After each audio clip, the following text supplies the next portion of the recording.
Welcome back to Inside Politics. Our focus this Sunday has been on the impeachment of Kirinyaga Governor Anne Waiguru, whose fate now lies on the floor of the Senate. We have talked about the frosty relationship between President Uhuru Kenyatta and Chief Justice David Maraga, as well as the emerging political realignments in Western Kenya. We want to go to the phone lines now and talk to you about what you think of what's happening in this country. Let's go to the phone line. Let's talk to Chris Owala.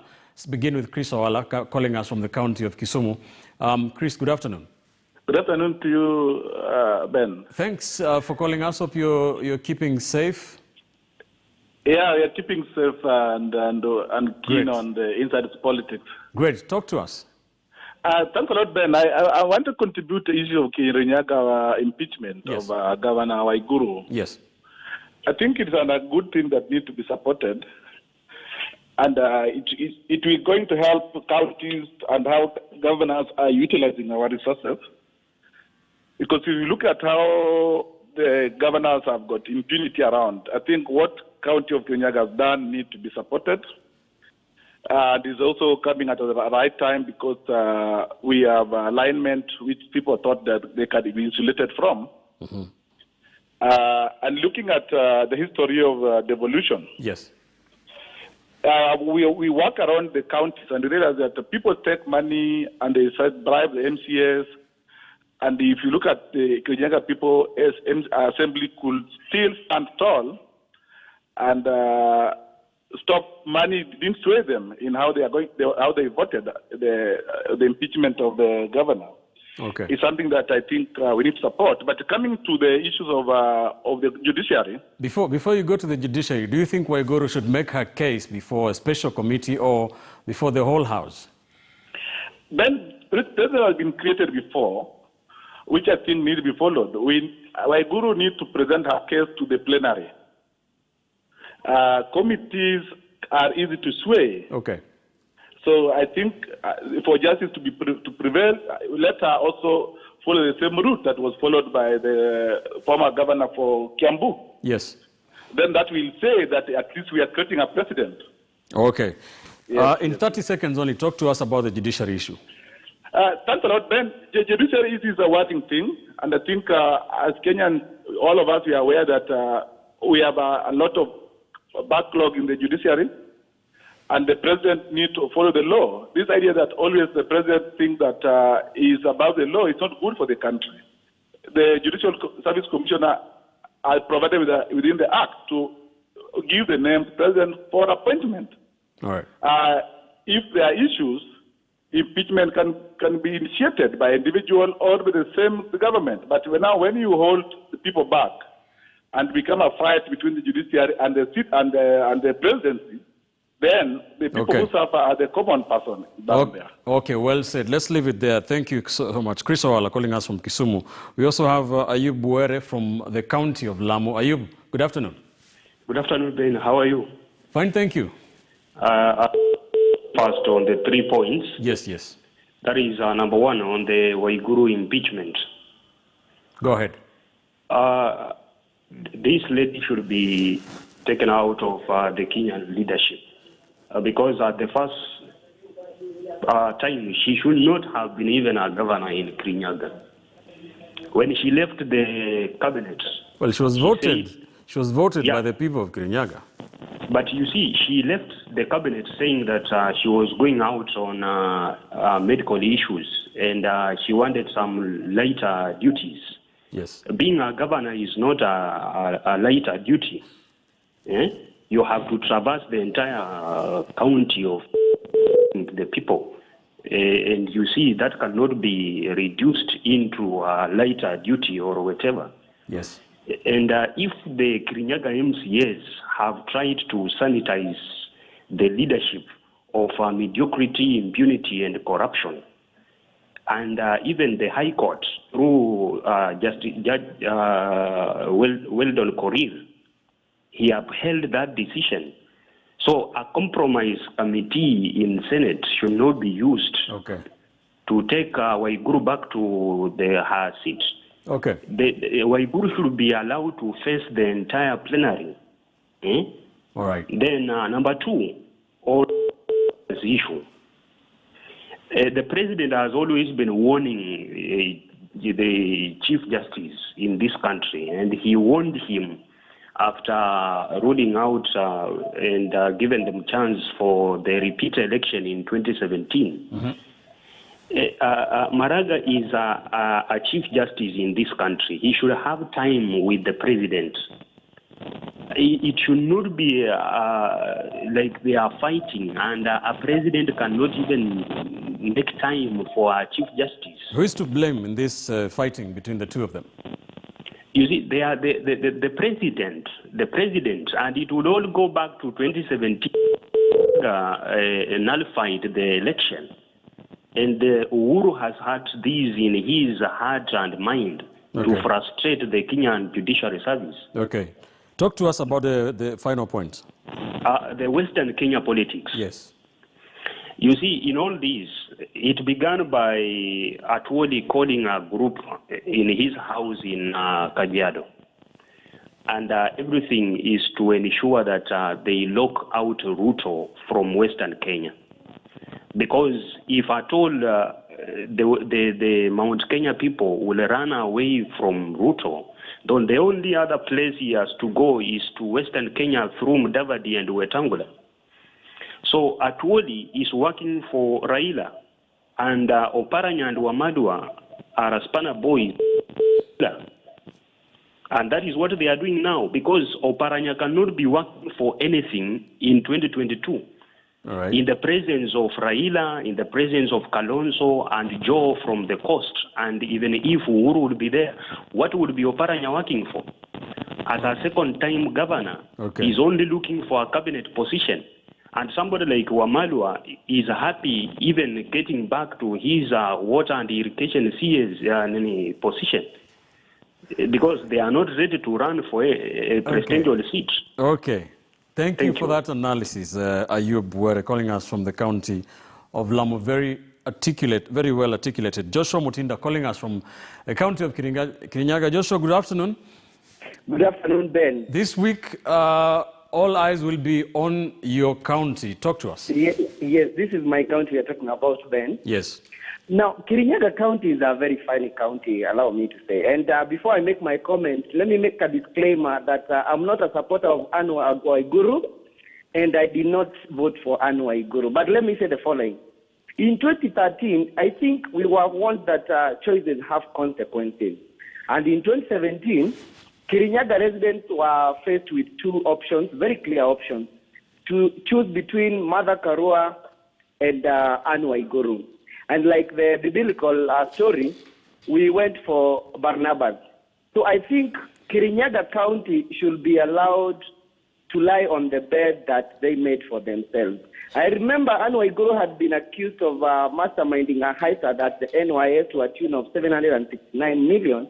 Yet Kirinyaga residents came out strongly to support and defend Anne Waiguru. Now we are talking about 50 million, a paltry 50 million. I think it's not about the money. Money is not the reason why Waiguru is being impeached. I see a lot of politics in this, Ben, because if you look at the budget that we've had at Kirinyaga County in the last 3 years, which is about 21 billion, there's nothing to write home about in Kirinyaga. I mean, even if you had to remove the 50 million or 100 billion that's alleged to have been spent, there is still nothing to write home about. So the MCA should come out very clearly, because we know these people by name. These are the same characters who were singing Waiguru Hosanna songs in 2017. So let Kirinyaga County Assembly save Kenyans these suckers. Let us play our film, and let's continue with Anne Waiguru until 2022. We should learn. That's number one. Number two, yes, on Maraga's issue, you see, I'm not enthusiastic to really defend our judiciary, Ben. Why do I say that? I'll pick one very clear example. I remember there's a time Joey Rungu was accused of murder, and this young man stayed in prison for over 1 year. We've had other people, the likes of Migori governor, we've had lawyer Nyakundi, and we've had Wairimu Cohen, who were accused of murder. And these people were released within 2 or 3 weeks. For a judiciary that only serves justice to the wealthy, the mighty, and the rich, and the poor people are actually left to suffer in poverty. I have no words for that. What is your prediction of what will happen to your governor? I can tell you this for free, Ben, that I don't think Waiguru will be impeached on Tuesday because this is all political. Had we been serious about impeaching Waiguru, then we would not have defended her in 2016 during the NYS heist. We've decided to put morality aside and choose politics and mediocrity as a way of running our government. So I don't think Waiguru will go anywhere on Tuesday, and I don't think that is Uhuru and Raila will be willing to lose that soldier in their BBI from their BBI team. So Waiguru will not go anywhere on Tuesday. Okay. Yes. Finally, on Ruto and Mudavadi. Hello. Yes. Very quickly. You see, I always take it seriously, Ben, but the moment Mudavadi appears on any picture, then I really treat that as a joke. I've never taken Mudavadi as a serious person. He is one politician who behaves like a hyena. He's always waiting for the hand to fall. And I can tell you he's ganging up and teaming up with William Ruto because he knows William Ruto is subdued, and he's hoping that William Ruto will endorse him as a presidential candidate. So I will never take any coalition or any movement that has Mudavadi in it seriously. And this Luya thing about uniting, Luyas are uniting for what? Luyas have been uniting since time immemorial, yet there is nothing to write home about. Sugar is dead, coffee in Western is dead. They've had two deputy or vice presidents in the past. There is nothing to write home about. All these are tribal politics that should be doused in acid and dumped in a pit latrine. Thank you very much, Ben. Thank you, Joshua Mutinda in Kirinyaga. Let's have one final call from Peter Simiyu, calling us from right here in Nairobi. Peter, good afternoon. Yes, good afternoon too. Very quickly, in just 1 minute, talk to us. Yes. I wanted to participate on three issues. One, the issue of Kirinyaga. It will be a proof of corruption between the Uhuru government and the Senate. Okay.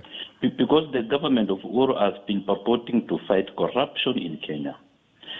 Now we want to see if indeed they will defend their will of fighting corruption or not.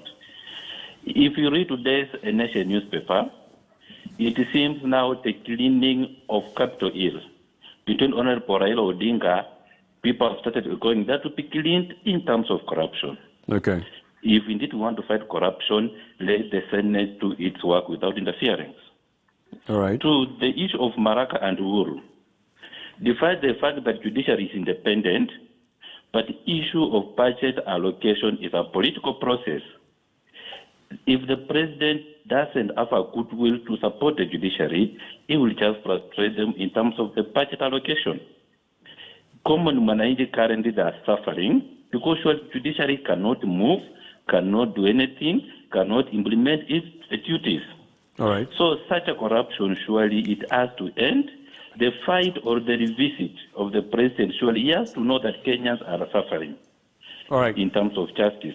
And then my final issue is concerning Western politics. Yes. Surely the politics of Western currently, it is the building of political strategy of 2022 between Raila Odinga's team and Ruto's team. All right. The likes of Mudavadi, Eugene, they want to defend the earlier politics of defending Raila Odinga in Western region. All right. Of which currently Raila believes that Musalia and Wetangula, they will not support in 2022. Okay. Now he has come up with the new tactics of Eugene and Wamal, of which I feel it is going to be very difficult in Western region to support Raila 2022 because there are a lot of issues. Can you imagine Wetangula was impeached?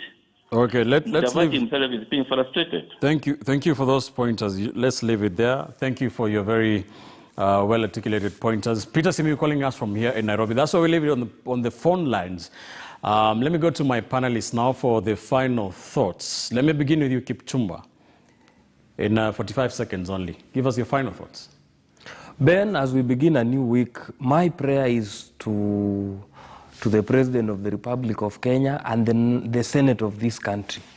In 1 year ago, Uhuru Kenyatta, while visiting a state known as Namibia in Windhoek, he told the gathering there that he will fight corruption, he will fight, even if it means fighting his closest political ally, his brother or sister.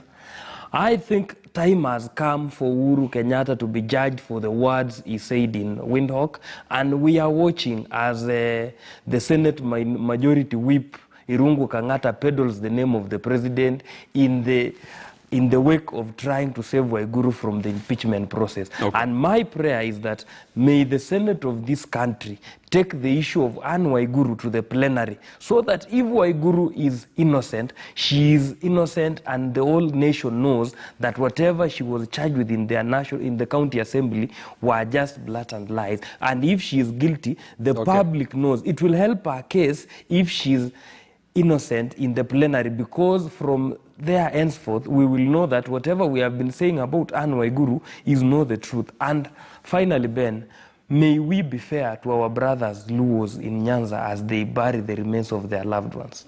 All right, thank you. Dismas, very quickly. Yes, I think as the political scenarios begin to emerge in Kenya, we should be paying attention at all these national and county leaders and find out who among these leaders are actually discussing issues, or which among these leaders are discussing selfish interests. Now, if their selfish interests are not consistent with our national and public interest, those are the kind of leaders that we are supposed to ignore. We don't give them audience, we don't give them attention. Because this irrational love, this mediocrity we have with our leaders, especially the tribal leaders, is what has caused Kenya where it is. That on election day, you go vote for somebody simply because he comes from your village, hoping that it's going to change our socio-economic lifestyles. We should ignore them in totality and place a huge premium on visionary leaders, leaders with a vision for Kenya, and leaders who are going to be running on ideas. Otherwise, if you go back to the normal voting procedure, we will be suffering from buyer's remorse every election. Thank you. Hesbon Owila. Closing remarks will go back to the fight between the judiciary and the executive. And I'm reminded of the words of one Immanuel Kant, who once said that when you have a choice between right and right or wrong and wrong, then you need to do that which you will to be universalized. And I think the crux for Kenyans right now is the appointment of 141 judges. And what we need to ask ourselves is, what are we getting if we appoint these judges and then the few who have integrity issues are taken through a tribunal? Okay. How will it cost Kenyans? And what would happen if we sort the cases now before they are appointed? There is right and right, and we need to focus on that which we wish to be universalized. Thank you. Mark Bichachi, 40 seconds only, please. Mark Bichachi, can you hear me? Ben, yes. I would really love to see Maraga give another speech. And in that speech, I'd like him to address why he's never implemented stenographers in the courtrooms of our nation. We know that will save judges a lot of time in issuing their judgments. I would also like him to address what he has done to talk about or to deal with the rampant corruption within the judicial system. I would like him also to address how he has dealt with the corruption that is inherent in the judiciary. In fact, let him also tell us why recently, just about a week ago, one of his judicial officers was sentenced in court for receiving a bribe of 50,000 shillings to subvert justice. And I want him to tell me what is way to get 41 bad judges or to fix the judiciary as it is today. Thank you. Chero, very quickly, your final thoughts. Yes, President Uhuru Kenyatta has shown contempt for the court by disobeying court orders very frequently, and shame on the AG for misadvising him. I want to just say that judiciary independence is a referendum issue, and this scorched earth approach to dealing with the judiciary is a part of the fatal sabotage of the trias politica. And I want to warn Kenyans that they must remain alive to the fact that the BBI forces are the same forces that have kept our beloved country behind for so long. And we must not be distracted. We must pay attention. We must be alert if we want to make our lives better. Thank you. Cherotich Sei, humanitarian and development consultant, Mark Bichache, communication strategist, governance expert Hesbon Owila, political risk analyst Dismas Mokua, and lawyer and political strategist Ipchumba Kaori, who are my panelists today. Thank you, ladies and gentlemen, for coming in and sharing your thoughts. Always a pleasure having these debates with you. As we leave it on Inside Politics on KTN News. Many thanks for joining us. Be sure to join us every Sunday from 11 a.m. to 1 p.m. as we dissect the biggest political and policy issues in the Republic. Keep the conversation on going on Twitter. The hashtag is Inside Politics. I'm Ben Kitili. Thank you for watching. Up next is Weekend at 1 with Grace Kuria, including the very latest updates on the COVID-19 global pandemic. Service.